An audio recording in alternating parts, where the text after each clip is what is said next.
Today we're looking at the Qantas business class cabin on a flight from Manila to Sydney. This is an overnight flight that is about 7.5 hours long. So the real value in upgrading to a premium cabin is to get a good night's sleep rather than an extravagant dining or drinking experience. Your ticket will get you access to an airport lounge, which you can only describe as adequate. The food is okay, not mind-blowing. The drink selection is narrow compared to most other business lounges around the world, but it is a nice quiet place to pass the time while you're waiting to board your flight. I also made use of the shower room so I could freshen up before boarding. Manila is a hot and humid place, and no doubt you'll be sweating it up by the time you arrive at the airport. Once on board, I enjoyed my welcome glass of champagne and turned my attention towards dinner. This is served as a proper 3-course meal, and on paper it sounded very exciting. In reality it also presented well, but the taste was generally flat and uninspiring. The highlight of the entree was the salad, which probably says a lot. The snapper I had for main was very thick and very dry, and the dessert ice cream, while it was nice, it comes across as a little bit lazy. Breakfast speaks for itself. A bowl of muesli and some airline coffee. It's not luxurious or memorable, but it did the job. The seating features and sheer amount of space that you get is the main thing that makes the business class cabin worthwhile on a flight like this.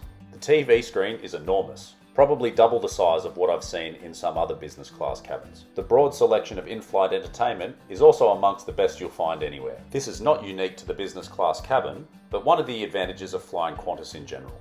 The control panel for the seat is very intuitive and user-friendly.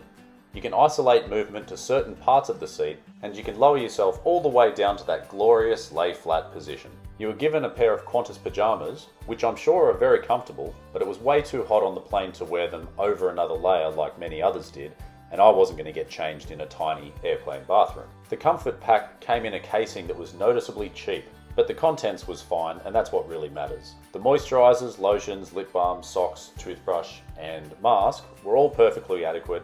Now I'm in no position to tell you if it's good moisturizer or not, but I did end up using some of it, and nothing bad happened. I really liked the shelf that surrounded the seat. This was great to store everything that I had in my pocket so I could sleep more comfortably, plus all the little accessories that they give you on the flight. You also have your reading light located there, which you have full control over on the panel next to you.